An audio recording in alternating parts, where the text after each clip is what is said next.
Welcome to the work behind the vows. Brought to you by Healing is a Lifestyle.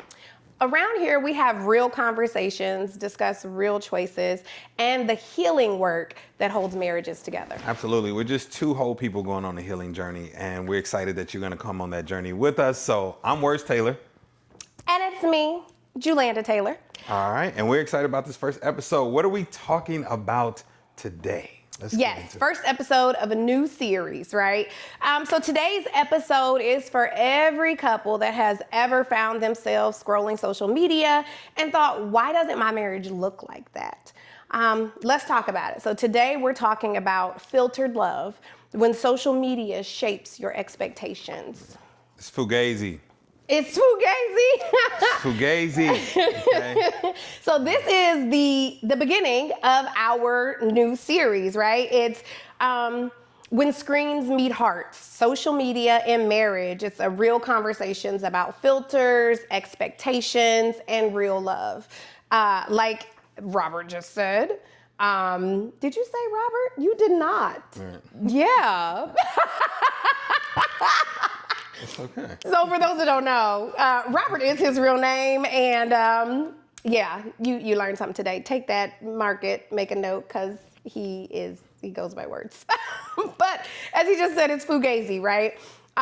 So let's start talking about what is filtered love. What is that? What would you define that as? So as far as the internet? Yeah, I mean, period, but yeah. I think it's just love that is not authentic. It's just there's a mask that we want to put on, and this is the thing with doing things on the internet. When we look at the internet, it's you don't understand that picture that was posed. That was a posed picture. All right, the video that you see that was probably practiced. That video was practiced. All right, that it was rehearsed. Or you may have people that yes, in their greatest moments, they're doing a video of themselves or putting out. That's all filtered. That's all about, hey, I want to create this perception that we have it all together, that we are perfect, that this is how our love looks all the time. And what we get caught up into is looking at that as that's the standard, that's the thing that I want. And that is, again, Bible talks about comparison is the thief of all joy. Now, because we see this, we're lacking joy and gratitude in our marriage. So that's the whole thing when I think about filtered love. Absolutely. I would definitely say it's the difference between what's real and what's curated, right? How often, I mean, you could open up Instagram now or even Facebook and see so many curated family pages, marriage pages, right, for sure. Single pages. Yeah. Where life just looks grand all the time, and that's the pure definition of what filtered love is right. Like you said, wearing a mask. It's putting forth this image of what your life is like, and that may or may not be what your life is actually like. Right. So let's talk about have you ever felt a personal pressure for sure to be filtered? Oh, to be filtered? To be filtered. No, I don't. I don't want to. Okay, so for me, if I present this image, that means I have to be that all the time. And if it's not authentically me, then it's going to be hard for me to keep that up. So like I choose to be how I am all the time. Like I choose to be me all the time. There are times when I get on and my beard is not shaved and all of those things or lined up and all of that stuff. And I'll still get on, I'll do videos. There's like, I've been struggling with the fact that I'm now getting gray hairs, and the two places where gray hairs want to show up is like right here on my beard, one of these, and then in my nose. And I'm like, why are these nose hairs?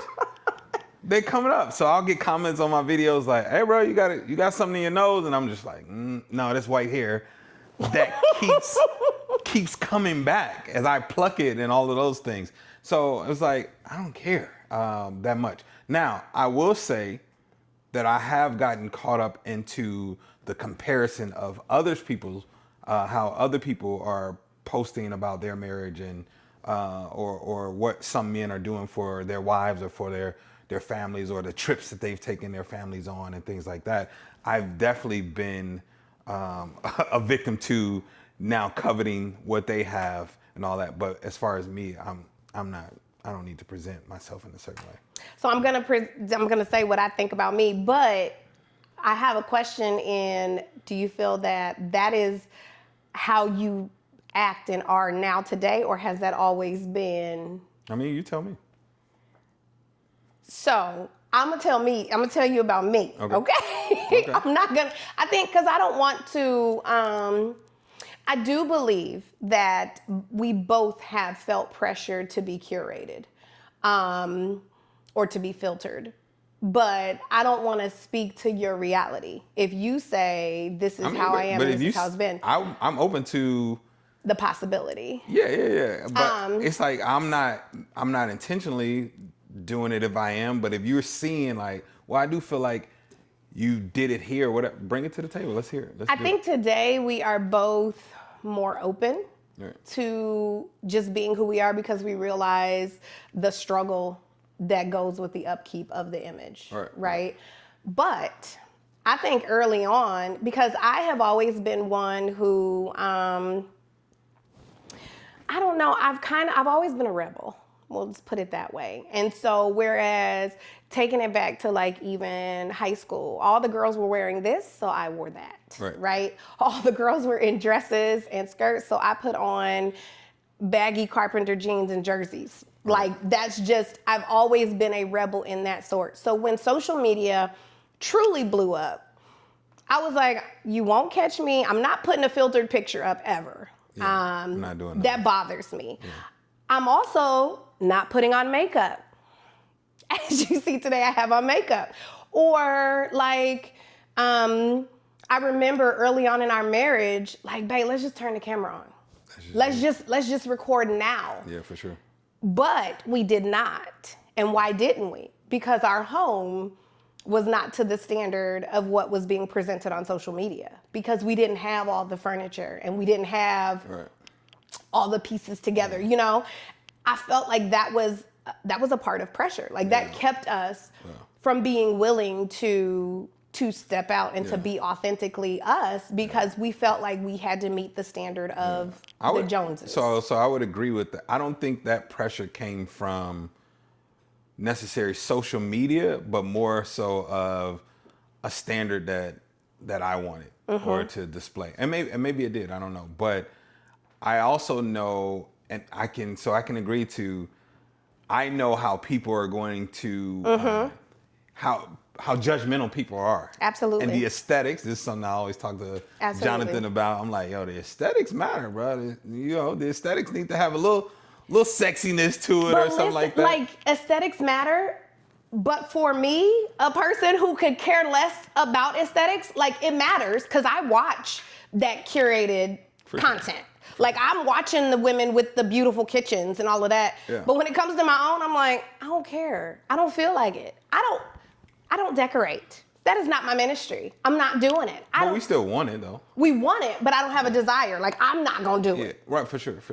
Like, and even though I'm not going to do it, a part of me feels like I'm not going to do it, and it's okay to still put forth my content and what I desire, because I don't feel like doing it. And you can comment, you know, trolls, haters, all of that, because that's a thing in the comments. That's why you did it. Say what you want to say. I could care less. You don't put no money in my pocket. You don't take none out either. So that is, like, that's where I am today. But I know I was not always like that. I know that I was ashamed and, like, a little concerned because I didn't have all of those things now. Yeah. Well, I can think of one example where when we were first living in our house, and then, but I saw early on that the house was draining us. Like we just weren't prepared to be able to support a house, and didn't have enough revenue coming in to be able to handle everything. Now, we did have enough revenue. We didn't have money management skills. Right, for sure, absolutely. So there, I saw then, like, man, we should actually, because we were doing a house on contract. So I'm like, we should actually be done But I love the fact that, oh man, I'm 24 years old, just bought a house, and this is something that a lot of 24-year-olds don't have, and all of this thing. So I love the perception that it gave off, or the image that it gave off. So I'm answering the question you just asked from today me. Yeah. But as you have me reflect on, I'm like, oh, okay, I definitely fell into that trap a few times. Today, I'm like, and here's the thing. We actually, today, it's weird because back then, I'm like, I wanted so bad to present this image, and we got to get the crown molding on, oh my gosh, on the house. We had crown molding in a house that wasn't even painted fully. Yeah. So we were doing all of these things, and poor money management or whatever. Now today, it's like we have the money, and I'm like, I don't want to spend it. Let's just be easy. Let's just. Who needs crown molding? That's a thing, but is that something that matters to you exactly. today? So I think I've grown in that way, but now I do. Here's the thing. I think it becomes a problem when we begin to covet that. Right. When we see it online and we begin to covet it. And I also hate the fact that people put it online so that it can create a type of feeling in you. Absolutely. Like there's that deception. Do you think they do that intentionally? For sure. Okay. Absolutely. It's called lifestyle marketing. People do that as lifestyle marketing because they're like, I want you to see my life as this so that you can perceive me as something else. And so this is a strategy that people use. Now that I don't necessarily agree with. So I think it becomes a problem when you covet that and now you take on that feeling and then you start to compare your life, or you start to say like, man, why do they have that? And then I've even done stuff like, it's like, man, God, I know they're not even a believer. How you know that? Like, now I know by the behavior, by their behavior. I'm like, God, now I know they not worshiping you more than me, you know. So getting caught up in that, and it's like, why are they receiving my blessing? So I'm not mad at. Are they? Yeah. Exactly. So I'm not mad at people for posting the thing. But what we're talking about today is when you start to covet those things, and then you make that the standard, and now you compare your marriage or your home to those things. Instead of just seeing it for what it is, it's like, okay, cool, there. Shout out to you or whatever. That works but for not, you. Yeah, that works for you. Now, on the other side, when there's realtors that post certain homes and all that stuff, I do definitely get inspired. Like, I'm trying to get that. And now, I think now in my maturity, I'm not at a point where I'm necessarily comparing like, oh man, I would love to have that. I think because we're in the process of, purchasing a home we'll be purchasing a home. Now I'm looking like, okay, what we want? Okay, I like how they got the island in the, okay, cool. So it's more of I'm being inspired and I'm not necessarily comparing. That's good. I think I have a love-hate relationships for those lifestyle marketing brands. Love, because I probably save every post that I come across. Right, for sure. Including those homes from the realtors. I probably save every post. I watch every post. I don't feel like I'm watching it, coveting it, but I do watch it to see like, ooh, what do I need, or what would be a good tool or a good thing to add to my bucket of things that I have. But the hate of it is it feeds this consumerism. Yeah, for sure. It feeds this capitalist market, right? Yeah. To where now there is always something that I want to buy. Yeah, for sure. There's always something more that I need. That doggone TikTok shop. Oh my God, I can't tell. We probably had 15 TikTok packages come to our home. Not one of the packages has been able to fit him. Shoes do.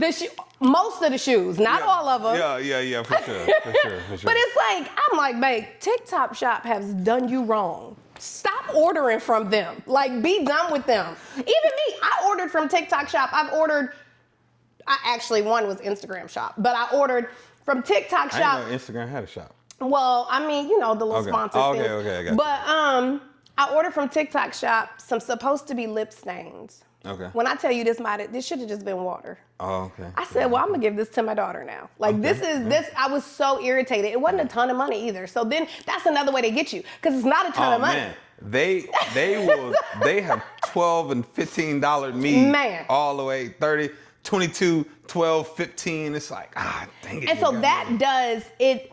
I personally now, even as we're talking about it, I feel like, I mean, this creates this unhealthy desire for more. For sure, yeah. You know, I love hate. I probably need to stop watching the lifestyle marketing because I need to be like, the Bible tells us to be content with what we have, right? Yep. Now, don't ask me the scripture because I can't tell you that right now. But for sure. I just know that it's not. We're not supposed to be gluttonous or covetous of stuff, because the stuff can't go with us. None of that matters. Right. And so that's real. That's a good thing. But you made a point. You mentioned that as people are putting up these posts, we're seeing their highlight reels. Right. We're seeing the positive, happy moments in their lives.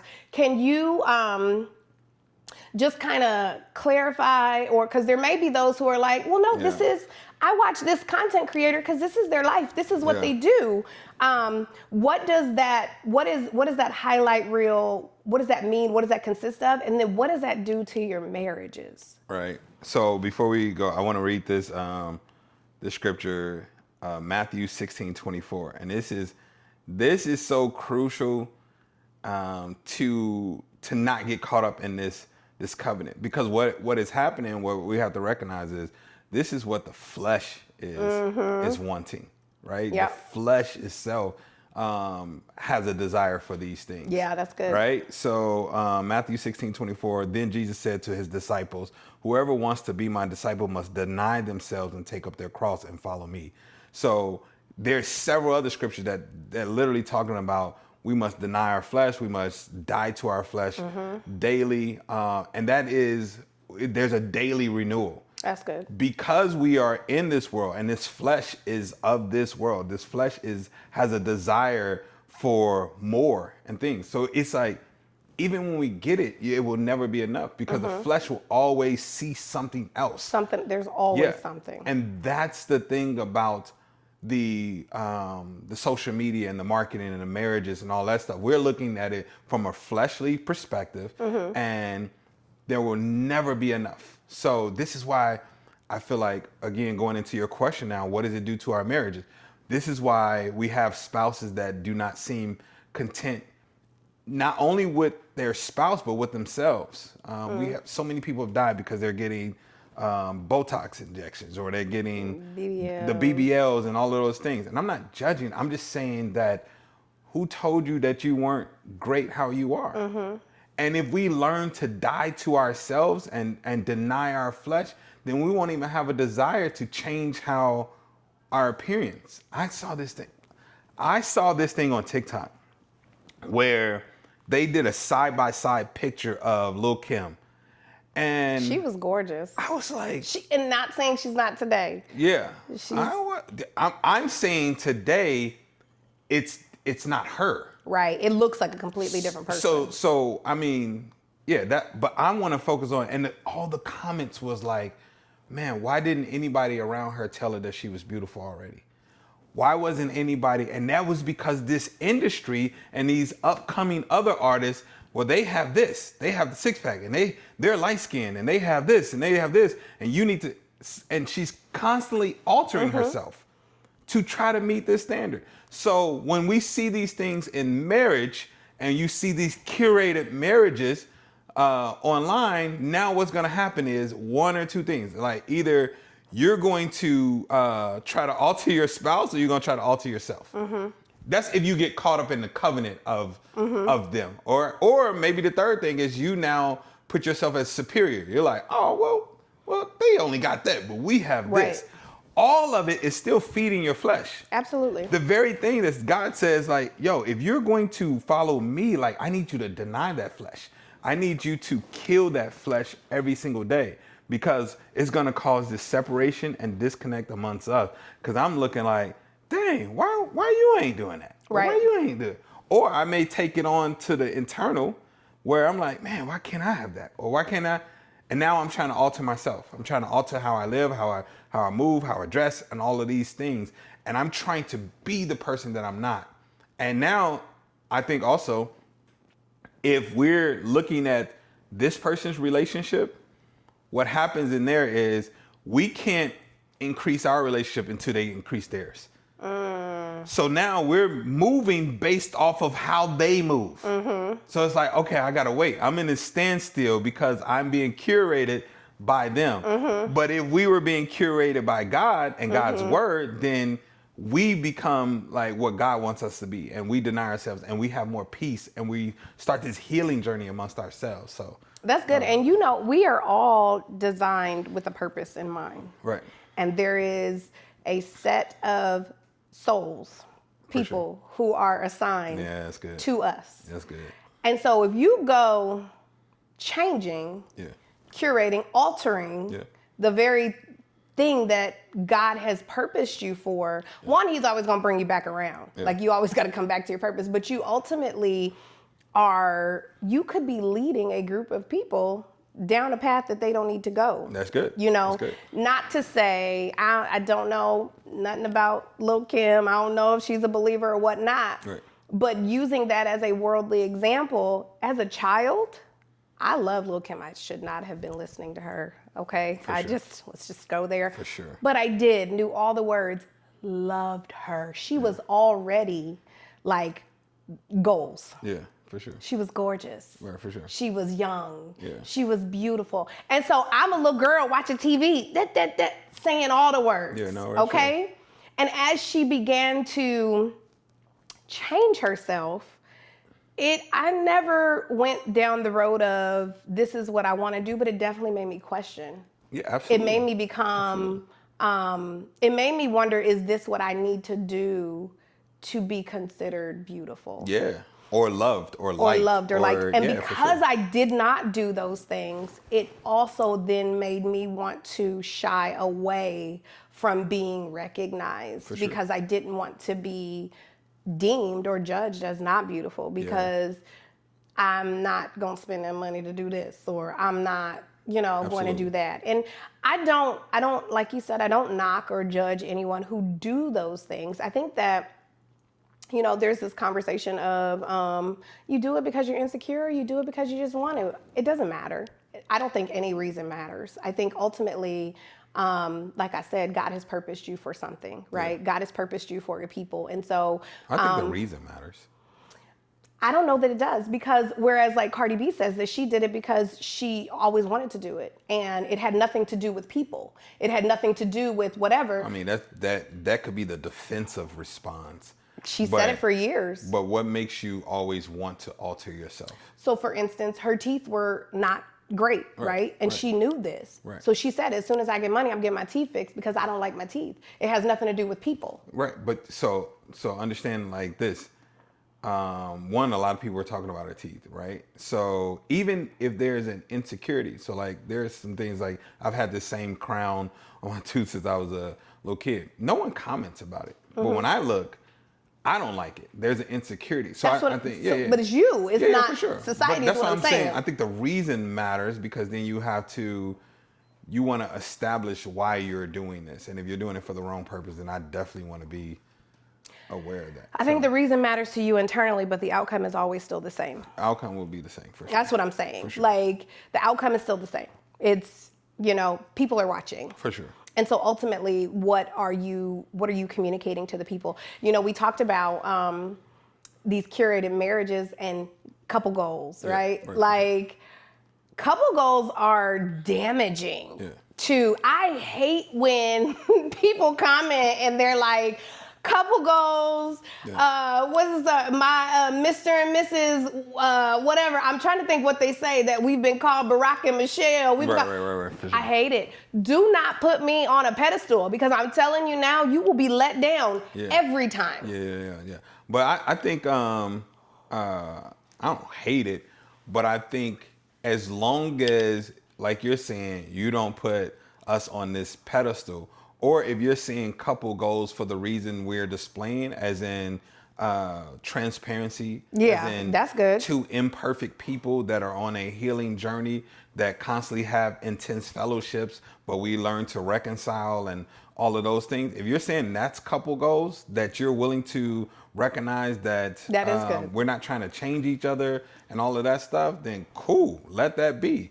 Let that be the goal then, that and that's cool. But if you're saying couple goals as if we have presented a perfect marriage without blemish or fault, then I don't want no parts of that. Then I don't want parts of that. And then also, let's clear that up now, because then that means we haven't done a great job of presenting ourselves as having blemishes. All right. So absolutely. I think that's important. Absolutely. Because having these couple goals can make you feel like you and your marriage is falling short. For sure. And like, I want that. Yeah. And that's not. I remember you talked about having a friend who was like, man, I wish my wife was like your wife. Yeah, for sure. It's like, what?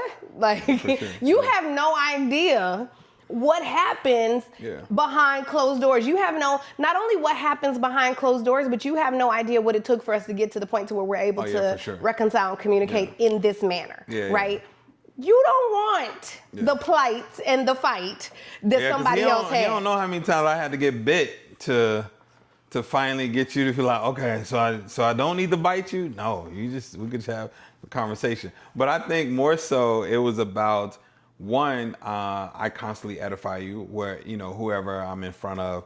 But two, him seeing like, dang, your wife is mad supportive. So there was a feeling specifically or a gap that he saw where it's like, dang, your wife, so you wanted to take this risk in business, and what did your wife say? I was like, she was with it. Like she talked about the gaps in the plan, and we ran with it. He's like, man, I wish my wife was like yours. So there was that gap of, dang, I don't feel supported, which is what he was really feeling.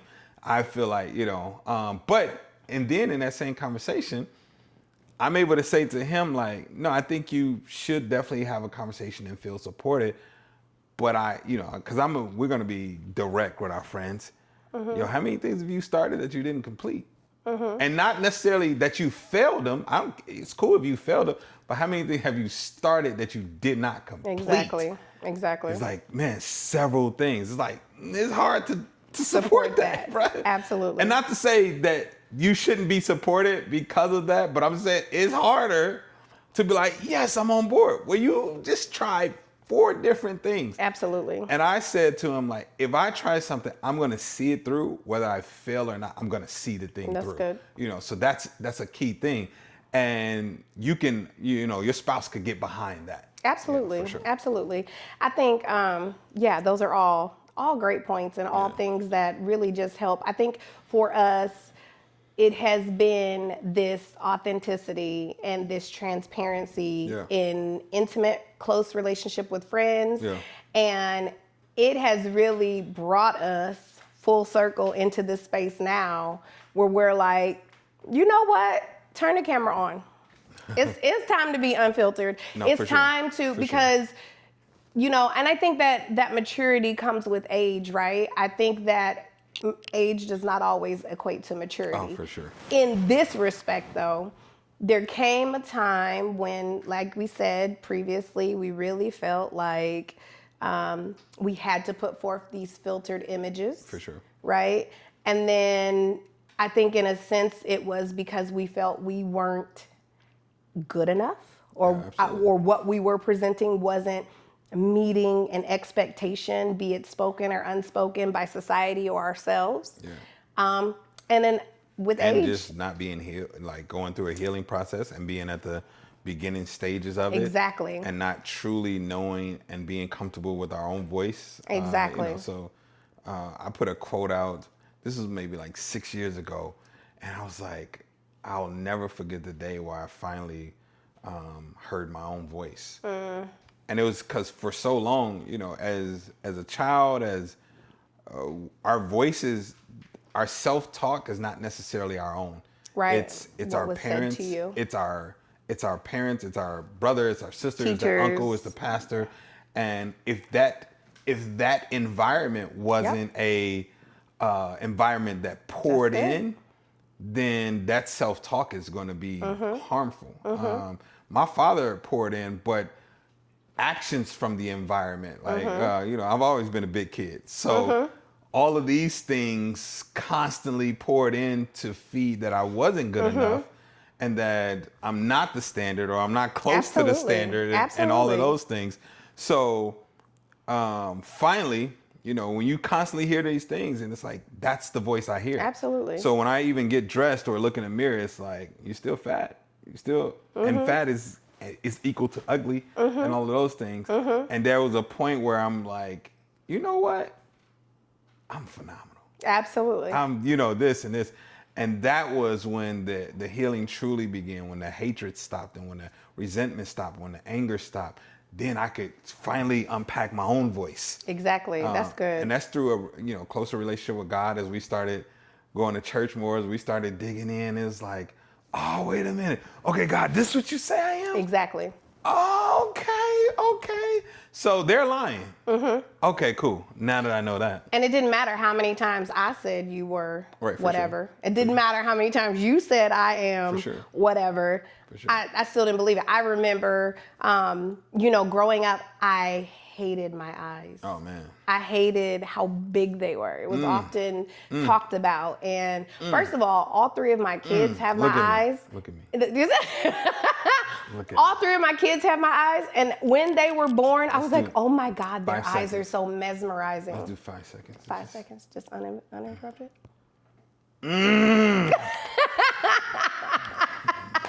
But I hated them. I hated my lips because they were often talked about. Yeah. And these are the things that when I got with you, you're like, oh, your eyes are so beautiful. Your lips. And I'm like, boy, stop. And like, the freckles and all of that stuff. I've always loved my freckles. Yeah, but yeah, sure. you know, like, boy, stop. You know, it wasn't until I started looking at myself and saying, you know what, like you are enough. For sure. You are beautiful. For sure. Be it with or without makeup, which is why now I am comfortable coming in front of the camera with or without makeup. Sure. Before, it was like, nah. I can't be on camera without makeup. Yeah, for sure. Yeah. I've always said that. Like your cheeks, I've always said that your cheeks and stuff look like you have on makeup anyway. It's just always. So I'm like, when you do the makeup, I'm like, yeah, it looks good, but you could go without. You could go without. Like, I ain't tripping. I think the summation of this first segment is really, one, bringing awareness and, you know, focus to the fact that you're getting their highlight reels. For sure. Like you're getting something that's not genuine, that's not legit. Because I guarantee if you were people and friends in their life, you would see them in their space and how they really are. And they're not like that 24 hours a day, 7 days a week. And so keeping that in mind, you then have to understand that you're not behind. Yeah, for sure. Like you're just seeing their best day while you're living through your Tuesday. Yeah, right? Sure. So that's good. Yeah, that's so good. And I think they may have even set this up to be their best day. That for sure, for sure. And the thing about it is, you can actually, in real life, curate the type of relationship that you want. Absolutely. In real life, you can do that. Like, so things that you're not necessarily a physical touch person, but we've had conversation like, hey, babe, like, I love hugs. And you come rub this bald head and all of those things. So can we pause real quick? So last series, I think you probably referenced rubbing your bald head. I'm trying to tell you. every episode. I'm trying to I tell just, when I went back and watched. I'm trying to tell you. I say this to the world. We will intentionally rub his bald head. Because, I'm trying not to have this notated every episode. I'm trying not to have that happen. Rub the heads. No, and I noticed, hold on. The cameras. And I noticed Let me look at the cameras. No, thank you. No, thank you. Let me look at the cameras. No, thank you, sir. Hey. Wives. Mr. Taylor. Rub the heads. No, thank you, sir. No, thank you. Rub the heads. No, thank you. Okay. Anyway, there were a lot of things that I noticed after the fact, as I went back and review. And I'm not going to let that continue with this season, this series. So we just going, yes. But yes, praise the Lord. You have the opportunity to curate the life that you want. And this is not saying to curate it from a space of perfection. So for sure, we can dive more into that when we get back. It's time to go pay some bills, y'all. Okay. Every week.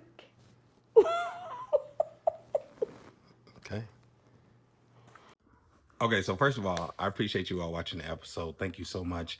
But I don't just want you to watch it. I want you to also subscribe.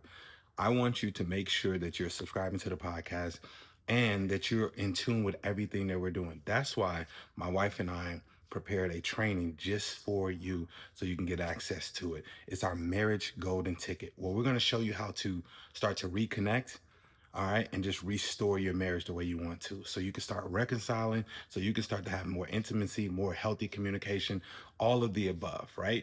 The marriage golden ticket. Only thing you got to do is go ahead and visit theworkbehindthevows.com or use the link below in the description, and we got you. You're going to get all things the work behind the vows, all things me and wifey, you're going to get it there. Let's get this work, y'all. Go back to the episode. Let go. Welcome back to the work behind the vows. We paid some bills. Now we back to have a conversation with you. So let's jump in with this conversation. I think we touched on it a little bit. Okay. Are curated couples posts helping or hurting real marriages? That's good. I think, okay, so let me say this. I would go back to what we already just said. If it is causing you to covet, right, their marriage and now compare yourself or compare your spouse or want to alter, then I think it's definitely hurting. However, if there's some married couples that put out stuff that is really helpful as far as how they got to that place, right? As far as the pictures, and then they'll have this long post of, and they'll be transparent, like, man, it took a while for us to get here, but we decided to go on this journey, this, and this. Those are very helpful to, because now I can look at that and say, you know what, I want to bring that to my marriage. I'm saying something like, I seen a couple that they both were morbidly obese. Clearly you can see it, and they talked about it. And then in their post, the post they put up was this post of them working out together, being in the gym, and they had lost over 400 pounds together collectively. And I read the post and I'm like, I love that. I love how they are submitting to one another. And the guy, because it's a guy, and he talks about how this is something I wanted to do for our family. I love how you're leading in your marriage. And that right there makes me, it just more so inspires me to like, that's something I want to bring to my marriage as well. I didn't have a feeling of, why don't I have that? And instead it was a feeling of, dang, okay, I need to be on it. Like that's an area that I can now build or bring to my marriage that is going to be instrumental, and we could get some results like that for ourselves. So I think it depends on what it's doing to you that becomes harmful or helpful. If it's causing you to compare and covet and all that, then it's very harmful. You shouldn't watch it. It's not for you. Yeah. So. Yeah, I think that feeling is key, and you have to listen and honor whatever you are feeling. Because if you are feeling like you are missing out, or you are behind, or you are lacking in any way based on looking at this couple and the post that they put up, then that's not for you. And there's some hard work that has to happen between you, God, and your, with your spouse to get y'all to the point to where you can understand that God has provided all that you need in your space. Yeah. And what God has for you, nobody can take from you. It's for you. Yeah. I have not, so my algorithm is not set up, apparently. To inspire. to inspire when it comes to marriage. Okay. I have not seen those posts where I'm like... Well, you have the humorous ones. I do a lot of the humorous ones, okay? Because I need a little light in my life. I love that. But what I was going to say, I don't have any, I don't personally believe, and I think it's just my mindset. I don't personally believe that I have any negative or harmful marriage posts in my algorithm. I have posts where I may see them and I'm like, ooh, that's good.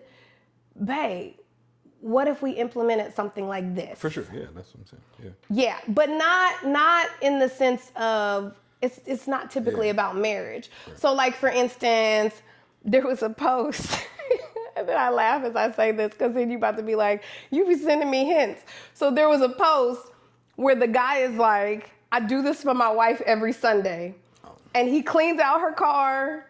He washes her car. No, those are... I think that's dope. He gasses her car up. That's for sure. Hey, babe, you should do this. I say, babe, that's super nice of him. So I'll send a post where I love these type of posts where there's women that be like, yo, you really want to love on your man? Have sex with him every day. And I'm like, oh, let me see her. He does. This right here, babe. You see this? And I quickly thumbs down that thing and move on. I'm like, well, babe, I ain't saying you need to do this, but I was like, this is some good content, ain't it? It's some good content, ain't it?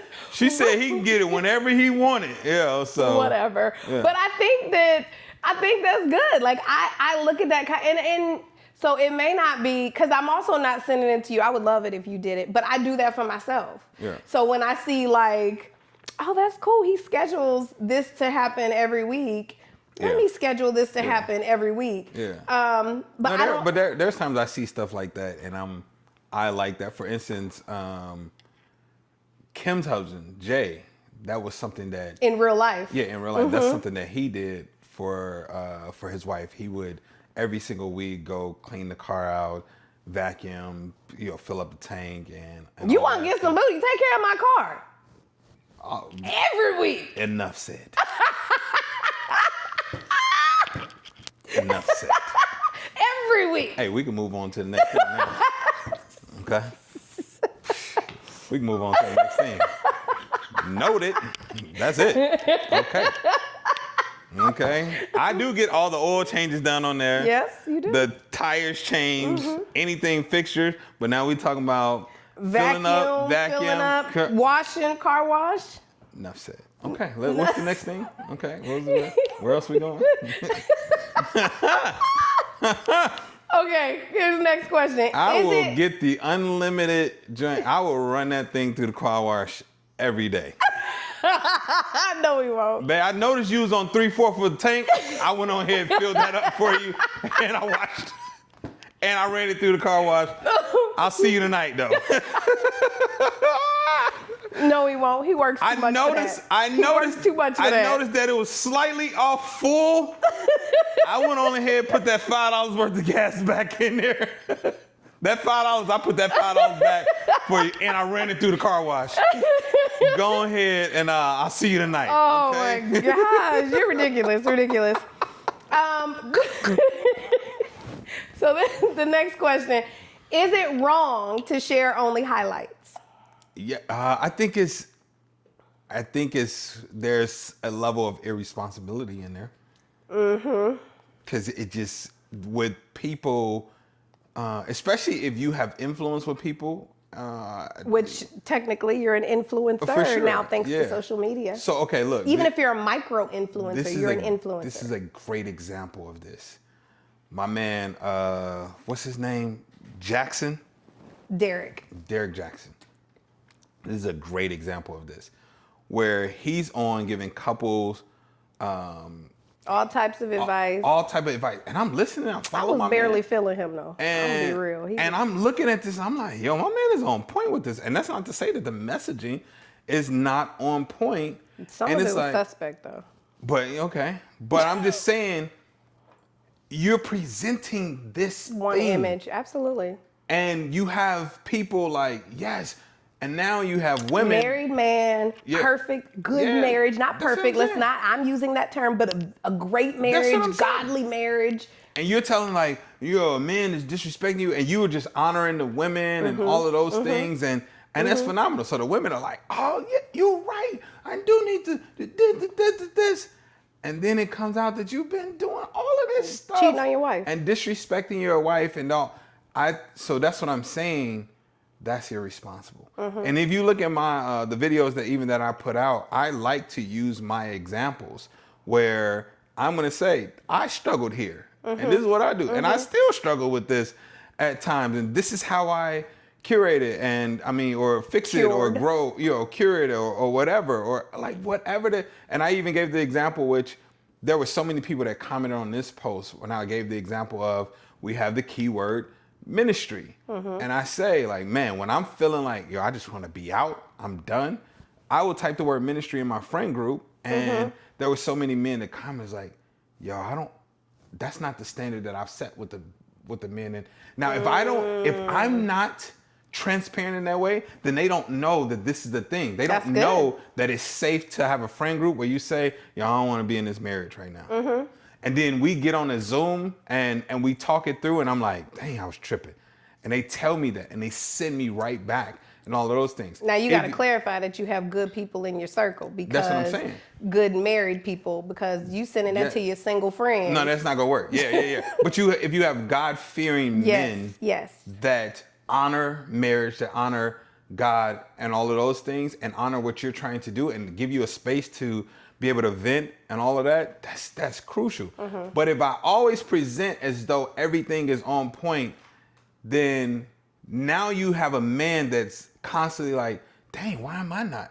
Yeah. Or what am I doing wrong? Or what is my wife doing wrong? Yep. And they are left alone to deal with, wait, so you love your wife that much? Well, I don't feel like that all the time. Right. So should I even be married? Did I marry the wrong person? Did I do this and this? So it's irresponsible of you to not go ahead and dig into the fact that, like, hey, y'all, like, this is a good season.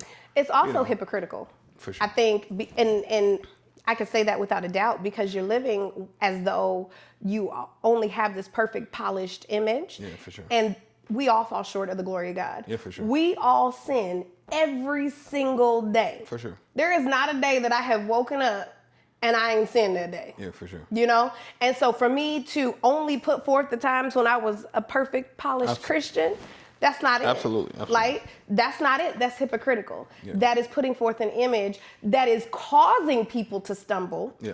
And causing people to fail, because they are now attaining for something that's not even real. It's not real, yeah. And they feel like they are less than. They feel like they are falling short. So now they're going out to get more, to do more, to be more, based on a false image. Yeah, for sure. Based on something that's not, it's not even a thing. Yeah, that's good. That's good. I agree. So does social media pressure couples to perform instead of be real? No. Social media doesn't do it. Your own heart does it. So whatever is in you causes you to want to be perceived a certain way by people.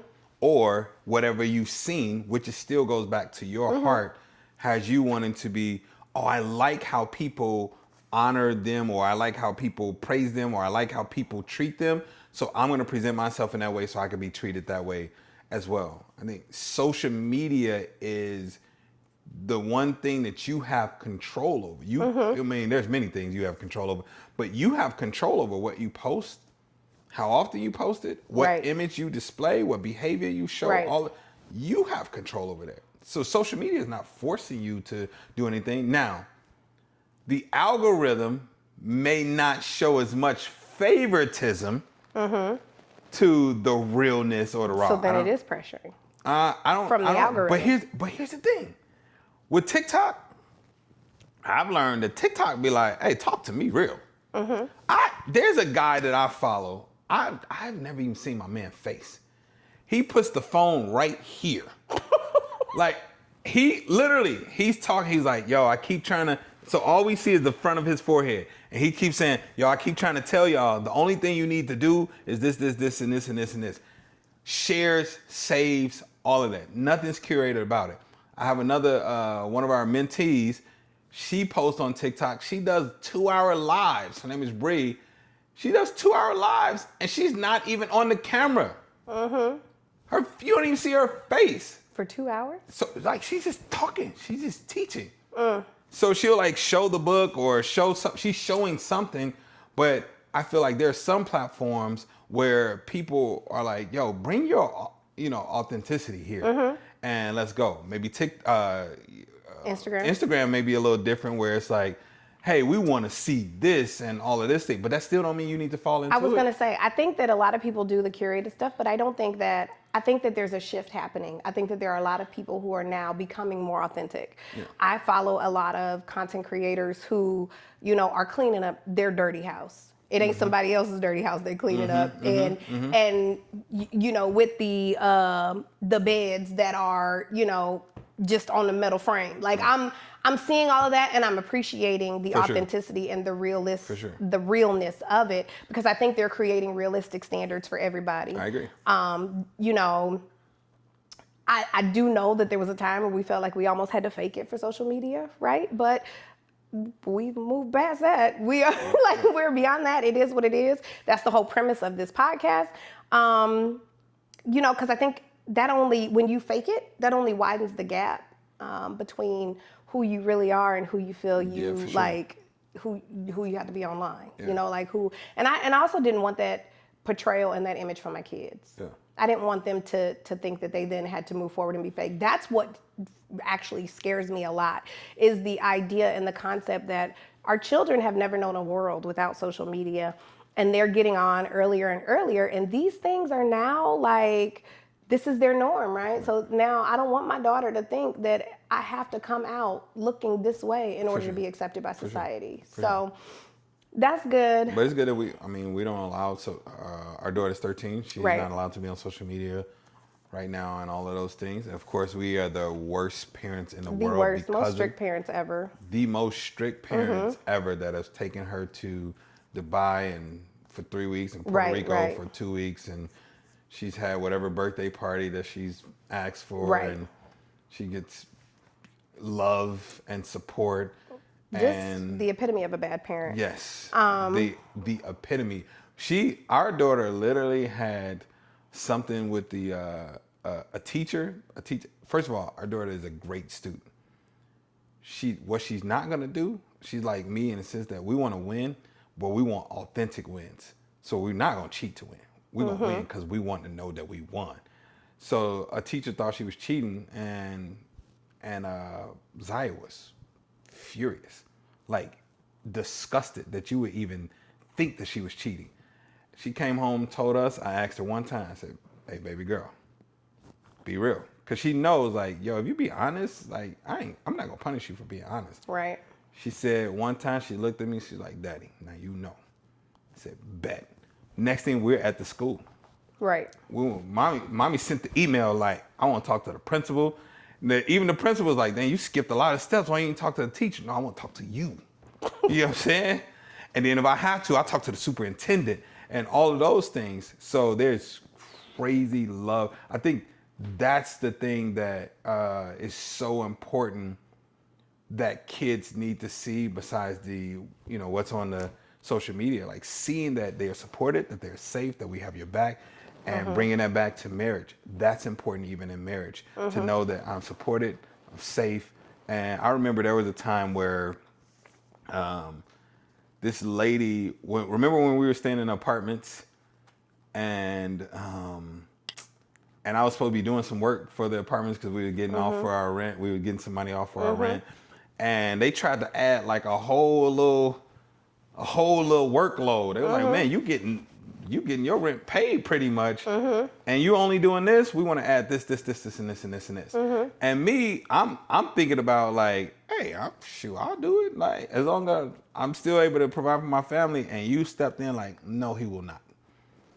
And I bet you he won't. Where the contract to say he's supposed to do that? Where it is? Where's it in writing? And I was like, what she said. yup. Show us where it's at. You know what I'm saying? Show me where it's at. And then from there, it was like, okay, we can't say anything. But then we did end up moving. I think those things are for sure important. Absolutely. Yeah. That kind of helps with having that support and not feeling that drive to desire that thing. Absolutely. But let's head to commercial before we end out with our final segment. Okay. Yo, what's going on, world? So first of all, I hope you all are enjoying the episode, but let me get a quick little break. I want to tell you all, as you all know, healing is a lifestyle. So we want to tell you real quick about Shackley. One of the things that we used to try to do is, y'all remember these? You remember these? Where you would try to fill up these and you have different bottles and you pick your Monday, your Tuesday, Wednesday. Well, we're done with that. With Shackley, all right, and my vitamins, look at this. Prepackaged. And now, here's the dope part about Shackley. They're whole food vitamins, meaning they will actually spoil. Whereas you buy stuff off the shelf and it's filled with all type of metals and dyes and all of those things. Well, this is actually whole food, natural. And this is just for me. This is the vitalizer just for me. And guess what? We have this for each one of our kids as well. Our kids, prepackaged every day. Okay, even has their name on it. So, boom, we rip it off. Another one comes out. Every single kid has one. Our entire family rocks with Shackley. It's rare that you're gonna even see me get sick. Not just for my vitamins, but because, you know, I'm living a healthy lifestyle. And we wanna help you all do the same thing. We put a link below just for you.